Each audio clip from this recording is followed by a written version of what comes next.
Okay. Morning, everyone. Today we're having a guest lecture from Liberty Utilities, and it's Carol Kiefer Thomas. Is that correct? Thomas Kiefer. Thomas Kiefer, the other way around. And she's the operation manager for Liberty Utilities. Not too long ago, that was Apple Valley Ranchos Water Company. And thanks for coming, Carol. She's going to tell us about what it looks like to be in water utility management, the challenges, and how we get our water. So thank you very much. Well, good morning. First of all, good morning. And who all do we have here? Who do we have remotely? Granite Hills. Those are the Granite Hills. That's the good-looking crowd is Granite Hills. And in front of you, you have the other good-looking crowd, the three. There's one more student coming and hopefully some more. So this is the VVC crowd. It doesn't look like the AAE made it this morning, but they've got lots of testing going on at the high school. And you guys have serious senioritis, right?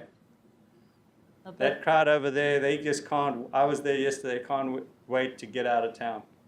I'll bet. So what class is that? They're both the same class, watershed management. It's just watershed management? Yeah, they're both the same class. And so we actually ended up having two sections this time. Perfect, so that's great. Yeah. So now, to advance this, do I point this way or? Just over here. Just, okay. Yeah. See how that works. All right. Did it go? I'm Carol Thomas Kiefer. As Neville said, I am the operations manager at Liberty Utilities, Apple Valley, formerly Apple Valley Ranchos Water Company. And here's what we're going to talk about today. Give you a little bit of background about water utility management. I'll tell you a little bit about our company. Won't bore you too much with all the details, but just to give you some background. We'll talk about what we do to operate a water system, what the different departments are, basically what it takes to run one. Talk about some of the technologies that we use in the water industry now, just briefly. And we'll talk about the challenges that we have serving drinking water. And then just briefly also we'll go over some of the careers in case anyone's interested in a career in water. And so if you haven't learned this in your class already, this is kind of really basically what a water system is made of, that brings water from basically the ground or a treatment plant to your home. And so this is actually the lady that put this in, she's our GIS person. She wanted to include a recharge station here. This would be depicting a well pumping out of the aquifer, and we're a groundwater system here in Apple Valley, or our Apple Valley system is. So all of our water supply comes from the ground, so we pump from wells, and they're recharged either by natural storm flows and water that's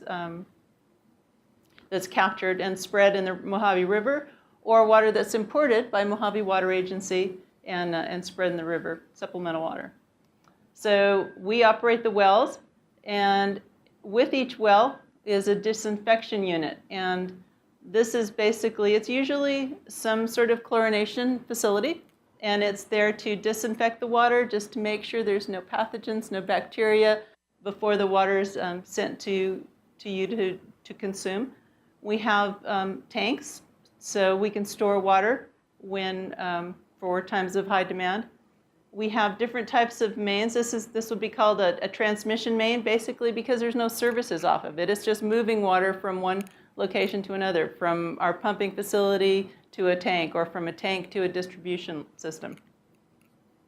And we have booster pumps along the way. Sometimes we have elevation changes, so we need to maintain pressure. So we'll use booster pumps here and there when we have to maintain pressure and push water along.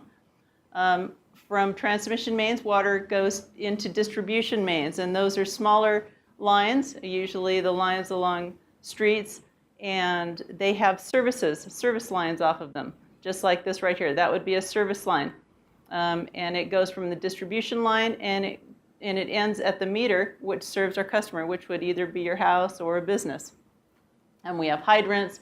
We have valves. Valves are located usually every 1,000 feet or so throughout the system, and they can help us isolate sections if we need to make repairs or identify water quality issues. So just a real basic sketch of what the components of a water system are. A little bit about our company. We are a private company, investor-owned water utility. We are regulated by the California Public Utilities Commission. And that's different from, say, a city-owned water system, which is basically just governed by the city council. We are very closely regulated by the California Public Utilities Commission. They determine how much we can charge. They determine what we can spend money on and what we can't spend money on. We have about 20,000 customers, mostly in the Apple Valley area, a little bit of the unincorporated areas around Apple Valley, and we also serve the community of Yermo, which is just a little northeast of Barstow. Our service area is about 50 square miles, and we have about 475 miles of water main throughout our system, and that's actually for 20,000 or so customers, that's a lot of main. That's a lot of pipe to take care of, and that's because this area is so spread out. If we had 20,000 customers, say, in Los Angeles County, in a really urban area, that would be a much more condensed area. But we're really spread out. Apple Valley has, for the most part, minimum half-acre parcels, and we have some larger than that, and we just have a lot of undeveloped area, but you know, homes and businesses in between, and so we maintain a very large system for the amount of customers we have. We pump from 21 active wells. A couple of those are located in Yermo. And as I mentioned, we're 100% groundwater, pumped from the Mojave Basin. We use emergency generators. A lot of them, we have 16, and most of those are located at our well sites. And so what those are there for is if we lose power, because most of our wells are powered by electricity. If we lose power, we have automatic transfer switches to automatically switch power from electricity to the generators so that you don't lose water. You might lose power, but you don't lose your water service. We have 11 reservoirs throughout the Apple Valley area with a total of 12 million gallons of storage capacity. And we operate 18 booster pumps located at 8 stations throughout Apple Valley. And in 2017, we produced more than 3 billion gallons of water, almost 9,500 acre feet. An acre foot, if you've been studying water metrics, an acre foot is just a little under 326,000 gallons.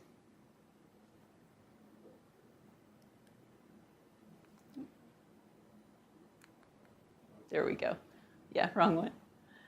This is just sort of to show you how much of the Apple Valley town we cover. Not quite all of it, probably about 80%, but you can see our service area goes from Tussing Ranch on the south to about Stoddard Wells, or a little north of that on the north side, bounded by the Mojave River on the west, and mostly Central Avenue on the east, although there's some area here that's technically part of our service area, but there's nothing been developed there yet. We don't have any facilities, and there's, I think they call that Fairview Valley, but there's nothing actually there yet.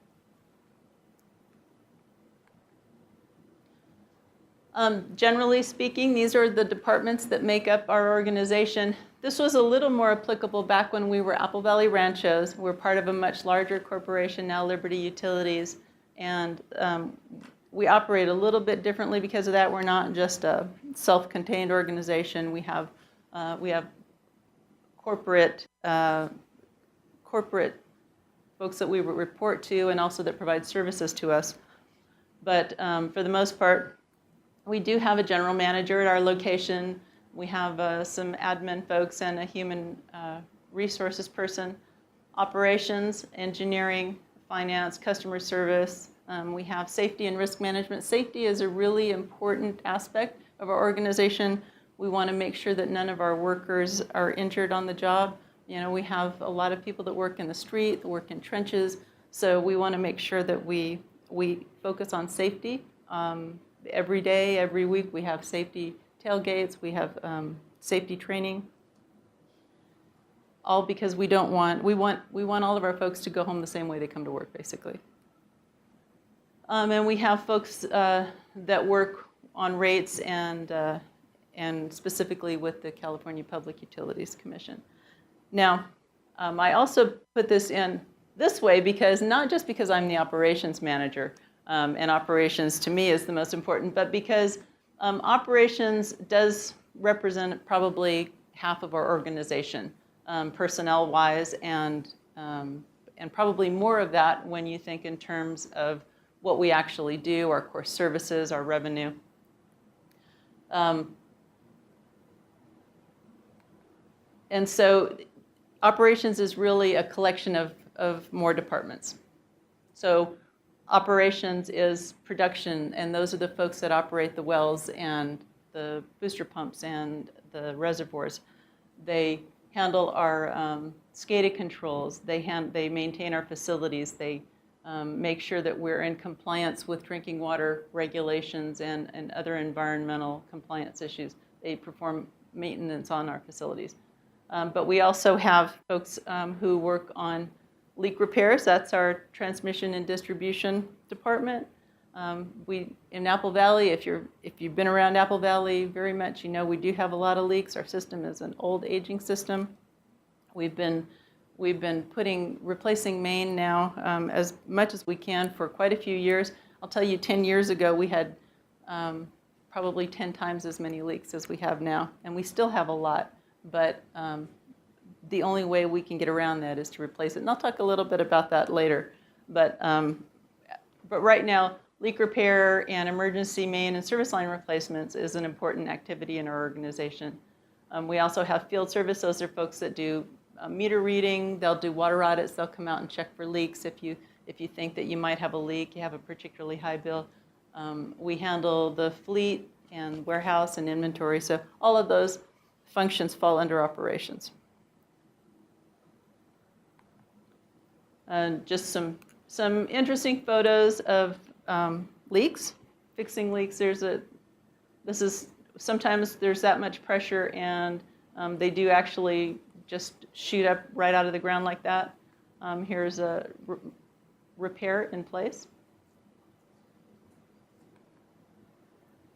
This is our Corwin tank, located up on Corwin in Apple Valley. You can sometimes see it from Highway 18.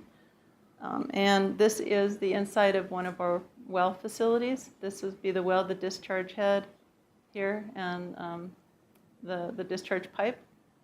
There's a meter in here that measures the flow, tells us how much water we're producing.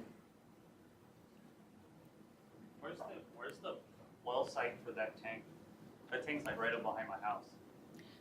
There's a lot of different wells that pump into the tanks. We have tanks located at various locations throughout Apple Valley, and then there's a number of wells. Like we have probably 11 tanks.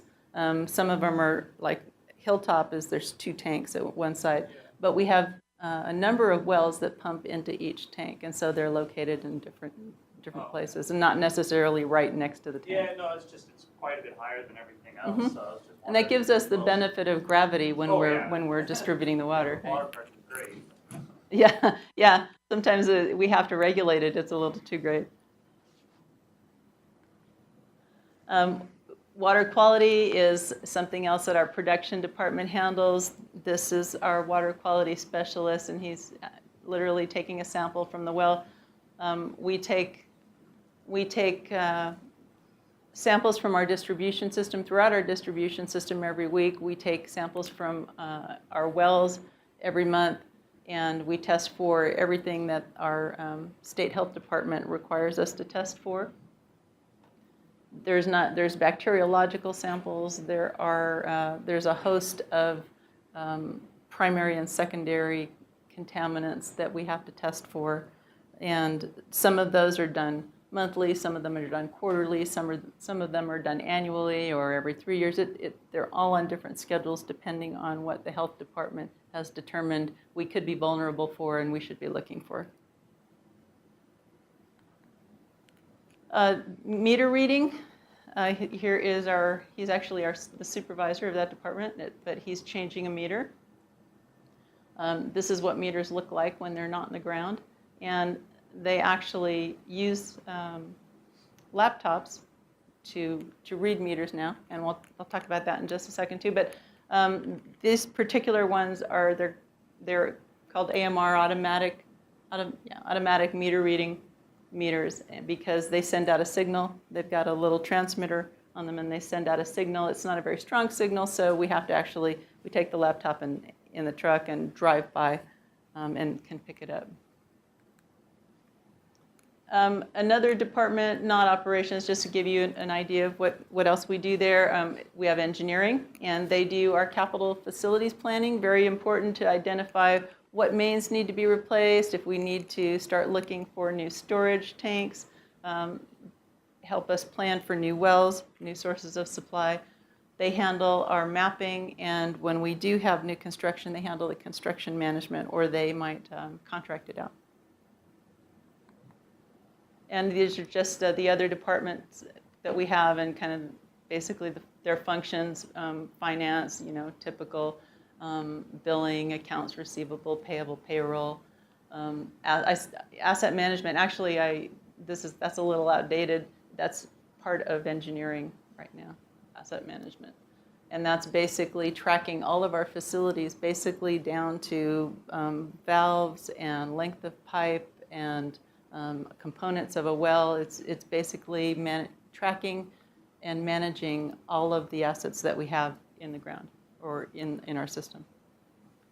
Customer service, we have a really great customer service department. We get a huge amount of walk-in customers at our facility. I don't know if that's the case for like Hesperia and Victorville, but in Apple Valley, we have probably 30,000 customers a year that just come into our office to pay bills. So we have a very busy customer service office. And then I talked a little bit about safety. And so technologies. One of the most important technologies that we use is GIS, or a Geographic Information System, because obviously for what we do, mapping is really important. We need to know where all the parcels are. We need to know where all of our facilities are. We want to know where all of the meters are. We want to know what pipeline is there. When was it installed? So you can see this is a 6-inch steel main right here. This is a 6-inch PVC that it's identifying. So here's the parcels. Each of these marks will identify something, and they're probably leaks. And if this were live and we could go in and click on it, it would tell me the date of the leak and all the details of its repair. It would tell me even how much water loss was estimated. It would tell me who did the repair, what the material was, the condition of the pipe. So it contains a lot of valuable information. But GIS is becoming more and more important to us in our organization, and we're able to track our assets as well as just doing mapping.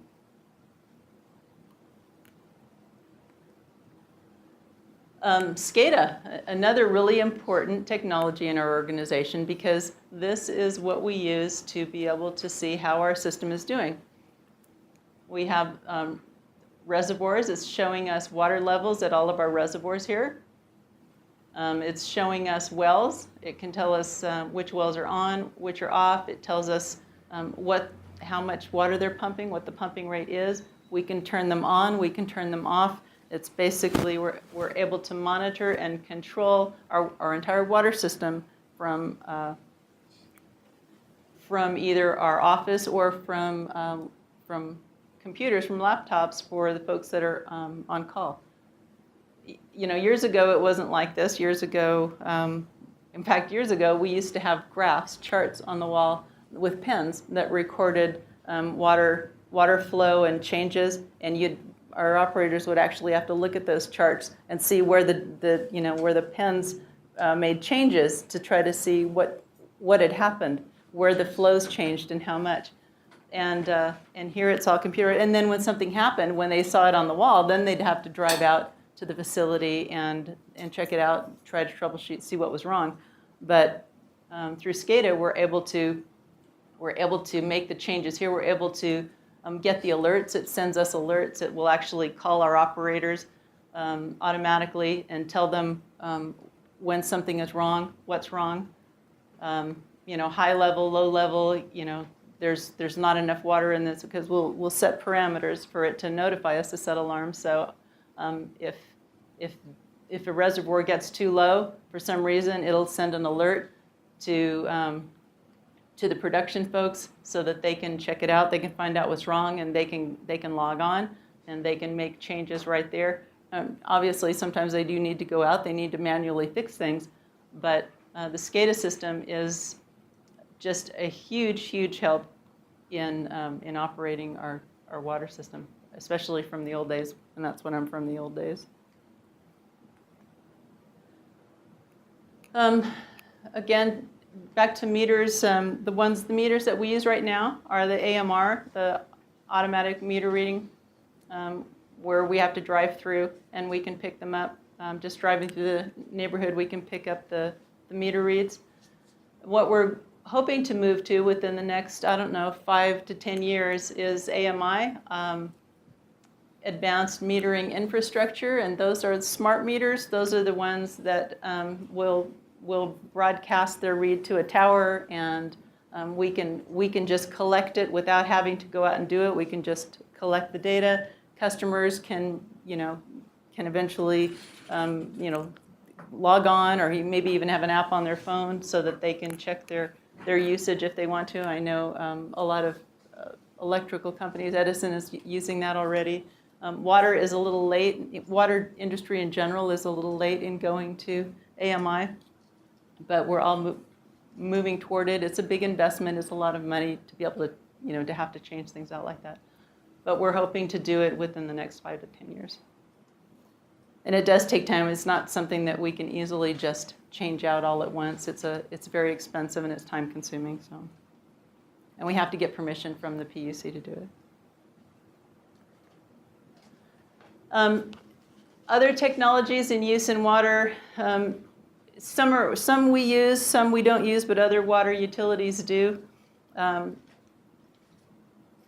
CMMS, a computerized maintenance management system, really helpful in managing maintenance on whether it's vehicles or pumping facilities, whatever. It's a very helpful system. We actually don't have it. We expect to be going to it within a few years, but it's not something that we have in place yet. Customer information system, basically our customer database. That's where all of our customer information is. And we can generate service orders and send them through dispatch with computers. So basically, it's a mobile dispatch. Our field folks have laptops, and they can get service orders that are sent from the dispatcher from customer service, so they can get them in their trucks, and they can go out and pick up customer calls while they're in the field. And then this is what we're going to be moving to, an enterprise resource planning or SAP type system. And if you're familiar with that, SAP is a brand, and I think the name is actually German, but in English it's Systems, Applications, and Products.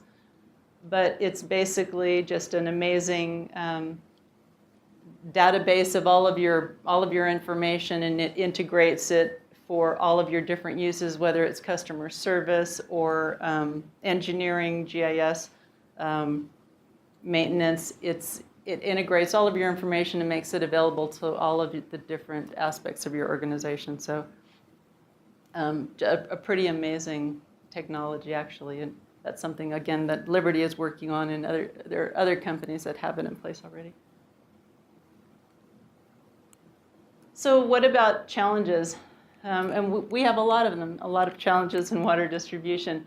So is there anyone here that's thinking about maybe becoming a civil engineer?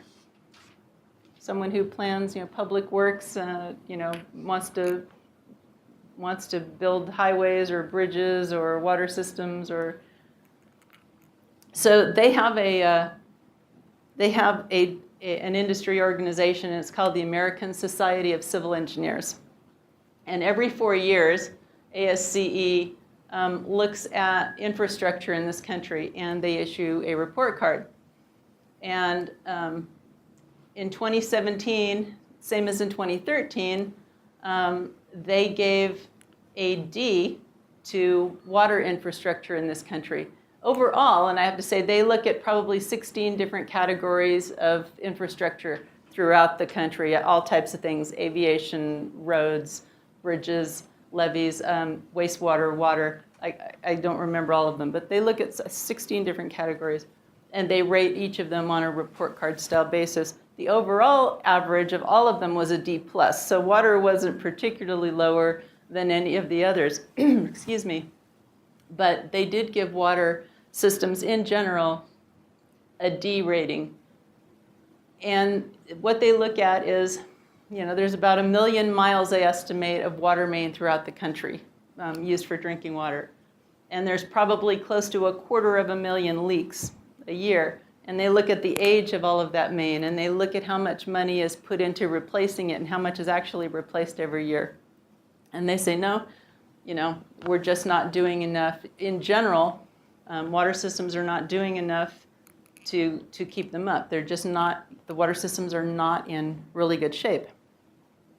So in Apple Valley, we probably have 1,000 leaks a year, and about half of them are water main leaks. The other half are the service lines, the lines that go from the main to the meter.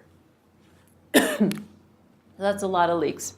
And we have an aging system. It was put in here by developers back in the 40s, 50s, 60s, and they didn't necessarily use the best products. They just wanted to get it in the ground and sell land and sell houses. So that's definitely a challenge, is keeping up with our aging infrastructure. We have to plan every year. We have to try to look at what we can replace. What main can we replace? We look at those GIS maps, and we look at the areas where we have the most hits, the most leaks. I can tell you, I've talked to customers who have said, "Oh my gosh, this water line that goes through the easement behind my yard has leaked, has had breaks, 5 times in the past 2 years. When are you guys going to fix it?" And so, unfortunately, I have to tell them, "I'm sorry, sir. We have dozens, hundreds like that throughout Apple Valley, but we try to prioritize them, and we get to them as best we can." And we do. Every year we try to replace several miles of pipe throughout Apple Valley. But again, keeping up with that aging infrastructure is a challenge because it's expensive. Generally speaking, about $1 million a mile to replace pipe. Water quality is another challenge. Regulatory compliance in general, but complying with water quality requirements is probably our number one, I won't say concern, but our number one priority, because we always want our customers to have safe, reliable drinking water, and we want to make sure it meets or surpasses all of those health standards. So we take thousands of water quality samples every year. I told you, weekly, monthly, depending on what they are. But every week, we take bacteriological samples from different points throughout the distribution system, and then lots of other different types of samples throughout the year. And there's more than 100 regulated contaminants or constituents that we're required to test for. And then every several years, the federal government considers additional ones. There's a unregulated contaminant monitoring list. And every about 3 years or so, they come up with a new list of candidates, and they have us monitor for those. They're not regulated. There's no maximum contaminant level or anything like that, but they want us to look for it, basically so that they can identify what's the occurrence, how common is this in drinking water, and is it something they need to be able to start looking at health effects of, and do they need to place a limit on it? Is it something that needs attention? So So water quality, again, another challenge. Drought and water supply. Seems like that's a growing challenge. Didn't quite used to be the case years ago because we didn't have the population to serve that we have in California now. We know, I'm sure you've heard most of the water is in Northern California, most of the people are in Southern California. And so there's an ongoing challenge of trying to balance that to bring the extra water, the surplus water that's in Northern California to Southern California, excuse me, through the State Water Project, which provides supplemental water to much of our areas, certainly to the high desert here, to other parts of Southern California. Metropolitan Water District is an importer. Mojave Water Agency imports water. But several years ago, in fact, I want to say 2008 maybe, there was a court decision that put restrictions on how much water could be taken out of the Sacramento-San Joaquin River Delta. That had to do with the environmental impacts and the endangered species called Delta smelt. So the amount of water that could be taken and put into the State Water Project and the Central Valley Project was cut back. It was curtailed, which meant that water deliveries to Southern California to supplement our local supplies had to be cut back. Now, over the years, they've made some changes, and we've been able to restore a good portion of that. But it's an ongoing concern, and there's also issues concerning levees in the Delta, and so there's a big water fix being considered. You might have heard of the California water fix, especially if you've talked to folks from Mojave Water Agency, where they're looking to build some underground tunnels to be able to take that surplus water and keep it from interfering with the Delta and being an issue with the levees there. But that's going to be, billions and billions of dollars and many years down the road. So in the meantime, we're seeing drought, prolonged drought. We got a pretty good year of rainfall last year, right? And then this year we're right back to another really dry winter, warm summer. So that could very well be the pattern for a while, and it's something that we have to adapt to.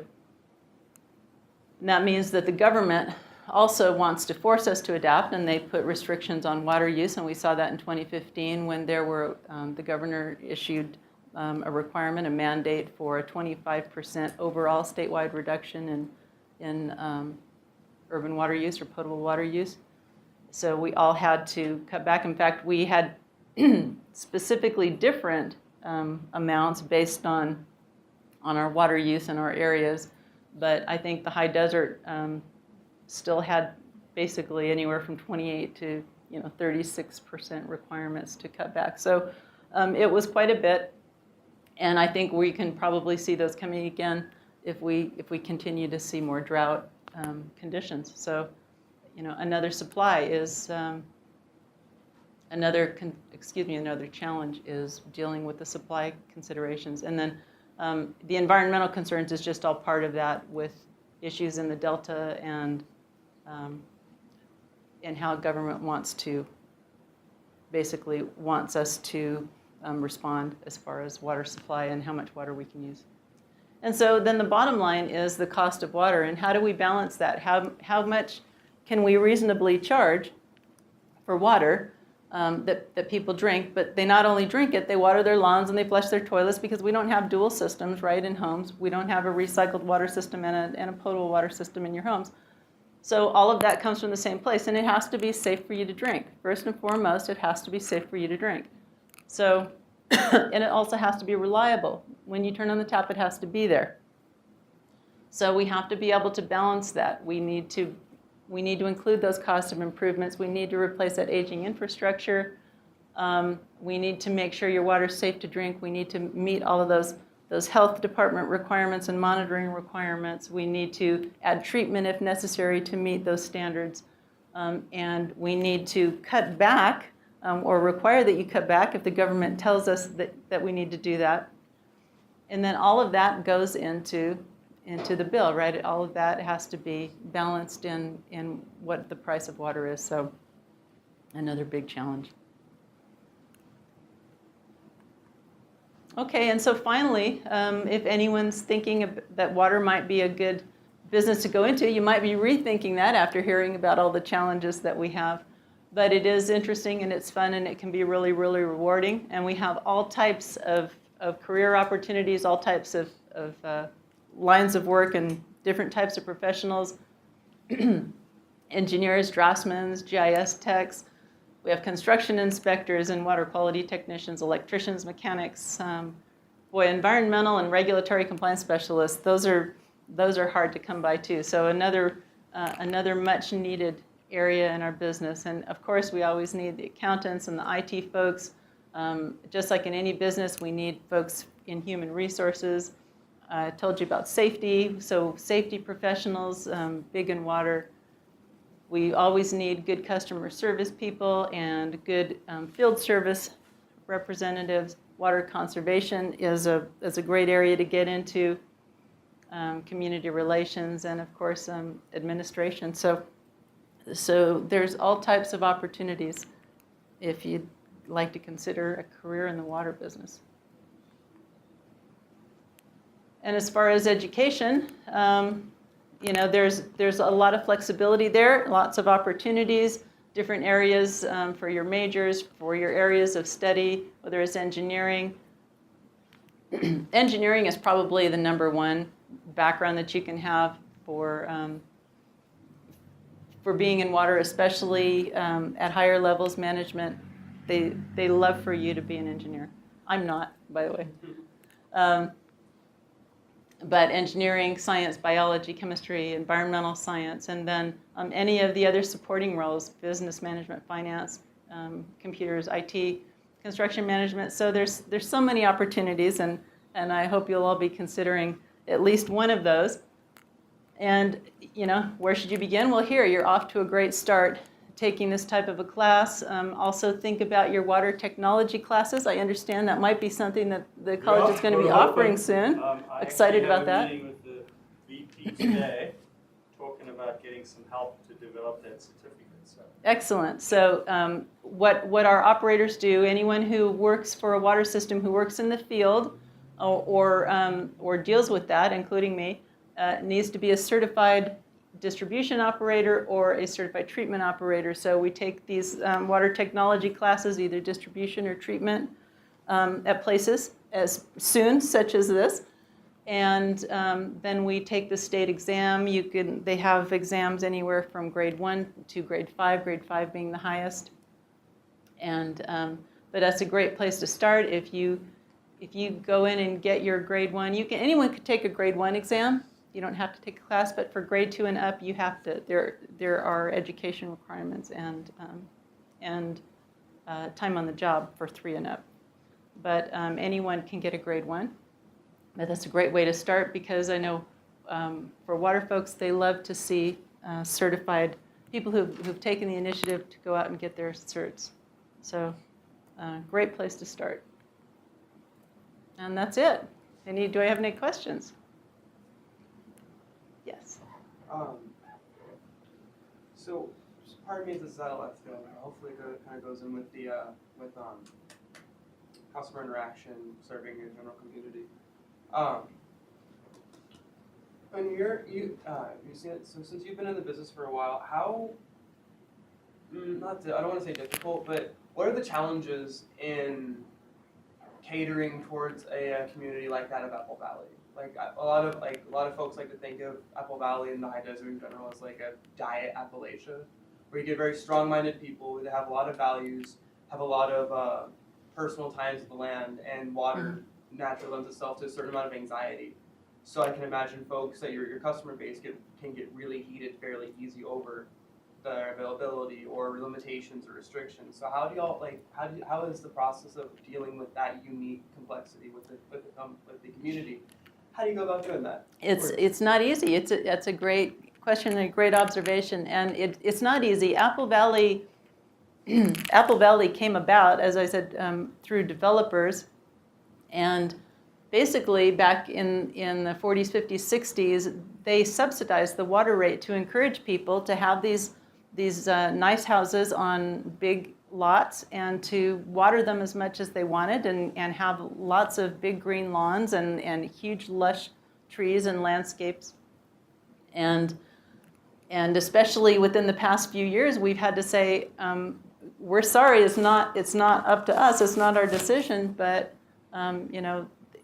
it's going to either cost you a lot of money to maintain that green lawn and all those beautiful green, lush landscapes, or you can try going with desert-friendly landscaping. And the Cash for Grass program, I think, was a big motivator in that respect. Plus, high water bills, because that's frankly what people started to see. Because the more we had to catch up with the actual cost of operating our system, and it is really spread out, and it does cost a lot to operate. And there's all those other costs, the costs of maintaining the aging infrastructure, the cost of water quality compliance. So all of that comes in, and then we have to look at the conservation requirements. And the way we're regulated, we don't make more money by selling more water. Basically, that's not how we work. And I know that's what people tend to think. Like most businesses, the more you sell, the more you make. It doesn't really work that way for a regulated utility in California, because they want us to encourage conservation. The PUC does. And so to encourage us to do that, they actually separated our water rates from our revenue. And so, which sounds very odd, but what they do is they set our rates based on how much water we expect to sell looking forward. And if we're told we have to sell less water, then they base our rates based on how much money we need to operate our system with a small portion of profit. And that's how much we're allowed to set the rates at. So we can go out and push conservation, and we have. And so, but back to your point, it has not been easy. It's been very difficult, again, because we've had so many people, the folks that have lived here a long time, say, I'm done with Apple Valley. My lawn is brown. I can't afford to keep it green anymore. And unfortunately, it's a sad reality, and all we can do is offer them as much help with conservation as we can, get them hooked up with the Cash for Grass type incentives for some of the desert-friendly landscaping, because the fact is we do live in a desert, right? This is the high desert, and it's not natural to have a beautiful green lawn in the desert in the summer. It takes a lot of water to keep that up. So we've just tried to promote the more natural desert-friendly landscapes to our community and offer them as much help with conservation, as much help with water audits, leak controls, water-saving devices. We've just tried to do as much of that as we can, and just provide the best service that we can. What will happen if there's the pollution in the water? The contamination? Carol, could you repeat the question when you do? Yeah, I'm sorry, what was that? What will happen if you find out there's a contamination in the water, basically? Is there contamination in the water, or What will happen? if it happens? Yeah. Okay, so the question is, what would we do if we found contamination in the water? That's a great or a great question. There are obviously different types of contamination, all sorts of different types of constituents. The most common would be just something that's in the ground, or could be industrial contamination, could be stuff that's there naturally, like nitrate or even hexavalent chromium for that matter. Those are generally not surprises, though. So if we find chromium-6, hexavalent chromium, that's not going to crop up all of a sudden. That's going to be something that we would have found at lower levels, and and we would have been monitoring, and we would have been prepared for it. And in those cases, generally we would discontinue using the well. We would take it out of service, not use it anymore. If if it was an issue that was either really widespread to where we couldn't shut down enough wells and still have sufficient water service, we would start planning treatment. We would look at best available technology and put some sort of treatment into place for long term. Now, that's assuming it was something, something that was just in our groundwater that we had to deal with, that we had to manage. And that's basically what you do with that type of contamination. You find the best way to manage it, either by avoiding it or treating it or blending it down to safe levels. The other type would be like maybe an act of terrorism or something like that. Unfortunately, those would be really hard to detect, and that's the kind of thing that you might not know because it doesn't come from our source. If somebody wanted to put it into a line, we wouldn't, we don't have a way to test for something once it goes beyond our distribution system or beyond our test points. That said, we have a whole emergency preparedness or disaster preparedness plan that we would put into effect. But for the most common type of contaminants, there are things that we look for all the time that we're prepared for and that we just would have a way to manage. Any other questions? Yes, sir. So looking it up, the parent company, Mm-hmm. is out of state. So Yes. that's fine. My question becomes the addressing how does between government supports from California and incentives as well as I'm hoping supports and incentives from the parent company, where does that leave your specific branch insofar as the ability to take initiative on new programs or trying out different ways of helping encourage conservation or improving the existing technology? Like, is there a lot of support you just have to manage, or is it like it's trying to make a space to take in whatever you can? Generally, for private companies, for investor-owned utilities, there's not a lot of money from the government. That's generally reserved for public agencies. Occasionally, there might be some money from a water bond issue or something, but that would have to be a pretty special circumstance. It would have to be a situation where we weren't able to come up with the money ourselves. And the benefit of investor-owned utilities is they have investors. There are people that just like all the different investment opportunities you might see in a 401k. There are people who invest in our company. And that brings money to the company, not just Canada, not just wherever our headquarters are, but that money comes to Apple Valley as well, which is a benefit that's not often recognized with investor-owned utilities or private utilities, is that we have that money available, whereas a city-owned system, let's say, I don't want to pick on Hesperia, but just for conversation, they might need $10 million worth of infrastructure improvements within the next 2 years, and they may say, okay, the only place we have to come up with that money is from our customers, through our rates, or we can, if it's a big enough problem where we absolutely can't deal with it and it presents a health problem, we might be able to apply to the state to see if there's a grant available, but those are hard to come by, and that money is shared by everybody in the state. So sometimes the opportunities there are very slim.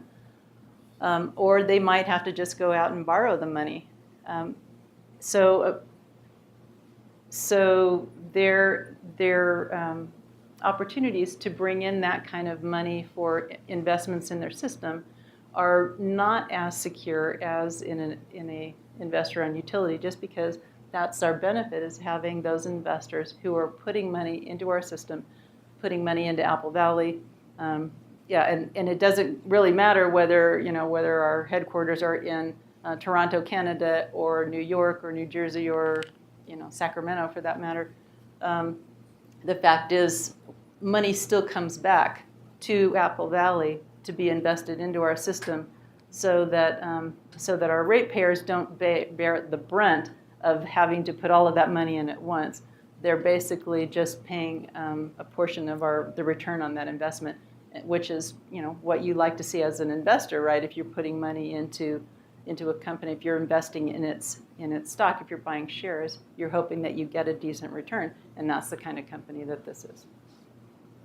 So we don't have a lot of opportunities for public funds. There's some small opportunities, but generally not a lot.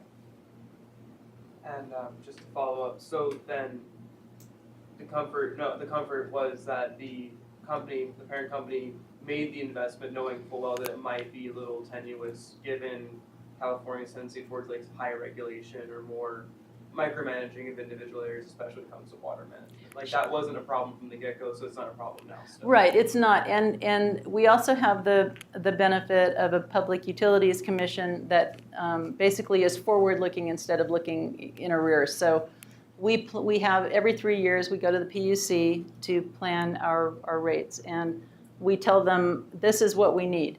We really need to replace 10 miles of main over the next 3 years throughout our system, and we really need to replace the chlorination facilities at these 3 wells, and we need, and basically we give them the very, very detailed list of the things that we need, and they will either allow it or disallow it. If they disallow it, then if we want to spend that money, it's basically we're on our own. But if they allow it, then we can basically, as we say, put it into rates. We can spend the money, and it can be included in the investor's return on their investment. Carol, I have one quick one. What could you describe challenges that you have with working within the Mojave River adjudication as a on day-to-day operations? Actually, I don't find the adjudication to be a challenge at all, and that may be because my background was I used to head the water master for the San Gabriel Basin. I used to be the executive officer many years ago for the main San Gabriel Basin water master, and that's an adjudicated basin in eastern Los Angeles County. So that's a structure that's very familiar to me. But it's not a bad thing. Basically, it assigned water rights to all of the water users. So those water rights are securely belonging to them. And if we were still producing as much water as we were maybe 10 years ago, we probably wouldn't have enough water rights assigned to us, and we would go out and we would lease water rights from folks who didn't need it. And that helps defer our cost of supplemental water, right? It cuts down on our replacement water assessments, which is used to buy supplemental water, State Water Project water. We're actually, because of conservation, we're producing much less water than we used to. We're actually producing right around what our water rights allocation is. Now, if the water master decides that our supply is going down and they're going to cut everybody's production right down, then what happens is we have to pay more money. We can still use the same amount of water, we just have to pay more money for it. And that's probably the challenge that you're thinking of is there's controls there, and it all ties back to supply and how much imported water do we need to sustain our needs here. And so again, what does it cost? So that's what that comes down to. Sure. So in short, that extra money, if you went over your water rights, is used to, in short, purchase water from the State Water Project. And you guys, remember, we went out to the Mojave discharge and the main facility up there, and you saw where that water would be discharged back into the system, and then Apple Valley Ranchos or Liberty can then pick up, I think you have a pipeline and some wells in that area to distribute. It's not exactly the same water, but you can distribute water that if we were needing to recharge back to Apple Valley. Yeah, we actually are we are operating one of Mojave Water Agency's. They have the R-Cubed, the recharge and recovery project. So they put in 6 wells. 5 of them are on the west side of the river. One of them is on the east side, and that's the one that we are operating for them. And we basically just use it as if it were our own well. It's tied into our system. We put it into our SCADA system, so we can operate that well the same as our other wells. It just doesn't technically belong to us. And unfortunately, because of where it is, we can't use it full time because we end up having to turn off another one of our wells. It's too close in proximity to another one of our really good producing wells. So we can only use one or the other at the same time, just not enough pipeline capacity.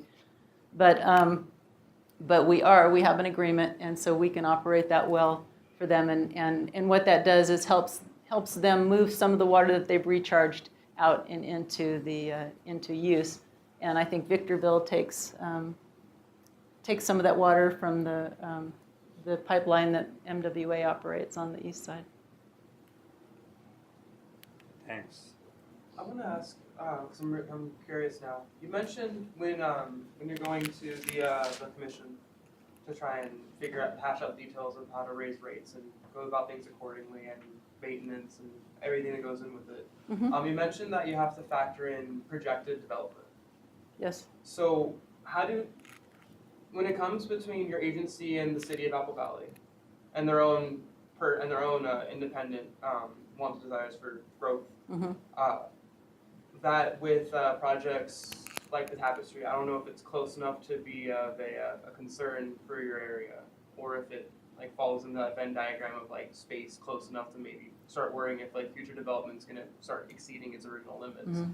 But how do you go negotiating just expansion, whether it be trying to give them like, okay, if you're going to do this, try and have developers put these things in place to make it easier, or... Yeah, well, that's exactly right. We're not allowed to charge our existing customers for possible growth. So what happens is when there's new development planned, the developers come to us and they say, this is what we want to do, and we will install the pipeline for them, but they have to pay for it, and we pay them back over like a 40-year period. So after 40 years, then we'll own it. But we make them pay the cost up front because we're not allowed to make our current customers pay for possible development and the facilities needed for that. When it comes to that sort of planning, aside from pipe and just the physical structure, well, the housing physical structure, Mm-hmm. Does your company have any say or any capacity for guidance towards maybe some sort of like water easements or pre-built recharge centers, if it's going to be more of like a cul-de-sac, more housing tract type development, or anything in that regards, just to maybe looking towards the future expand upon the recharge rate for the area? Or Yeah, that's a great point. It's actually not something that is in our company's purview. It's not something that we're able to require or regulate. Something that the town would do, something that maybe Mojave Water Agency might request the town to do, as far as being able to conserve, stormwater. Not that we have a whole lot. One of the benefits of the high desert is we don't have a lot of paved areas. We don't have a lot of paved roads in Apple Valley.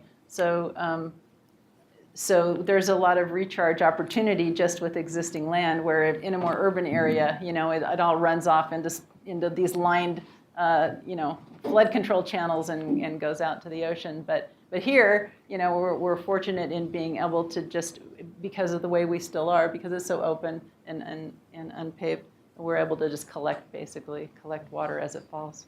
But yes, we don't do that sort of thing. But we can ask for what needs to be in place to serve a particular new development. Thank you. Mm-hmm. All right. Well, thank you very much, Carol. Really My appreciate pleasure. it. Thank you. Thank you for inviting me.